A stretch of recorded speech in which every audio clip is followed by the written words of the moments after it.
Monopoly Pak, 500 ton. Ya.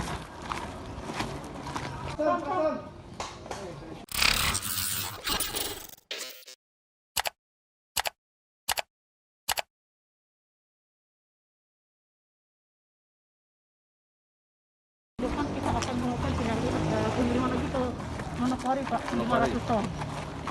Ya. Dalam 1 tahun itu ya prioritaskan ini dulu pengiriman. Ya, betul Pak. Dan ini yang menjadi salah satu prioritas. Ini kan Habiskan kita- dulu yang 1 tahun lalu. 20 Ya, Pak. ya. Iya.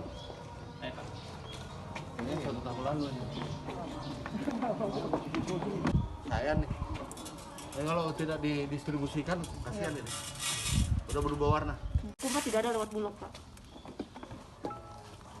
Saya minta sama Ibu.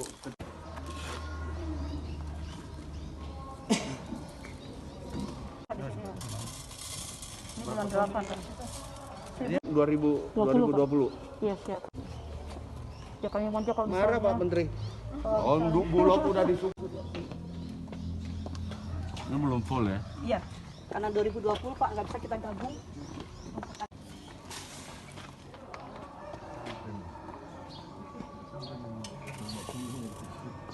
Pikir beras. Ini yang kemarin dapat ini. Iya. Ini terkait dengan keluhan petani kita yang ujung-ujungnya ya dimanfaatkan oleh pemain-pemain pedagang. Makanya kami minta ke Bulog untuk segera mengantisipasi ini, segera melalui langkah-langkah. Saya pikir ini menjadi masalah masalah ada beberapa kabupaten.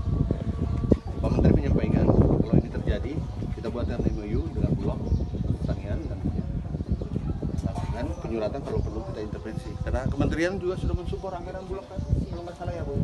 Sudah kan. Makanya Pak Menteri pertanian ya kecewa juga nih kalau ini terjadi. Segera Pak Bulog sudah mengambil langkah-langkah, saya dengar sudah ada pengiriman besok. Ya, insya Allah kita juga bantu kalau memang ada permohonan untuk kebutuhan baik ASN dan baik apa lagi kita PPNT. Dari hasil sidak ini ya, bagaimana kualitas beras yang ada di Bulog? Ada 2 kualitas. Yang tahun 2022 ini sudah mengalami 2020 sudah mengalami sedikit perubahan. Nah itu yang segera dikirim kalau ada pengiriman. Karena ini kita surplus. Ini kan kasihan harga yang sudah dimanfaatin oleh yang halus-halus ini Pak, dia makanan apa itu yang beras-beras kurang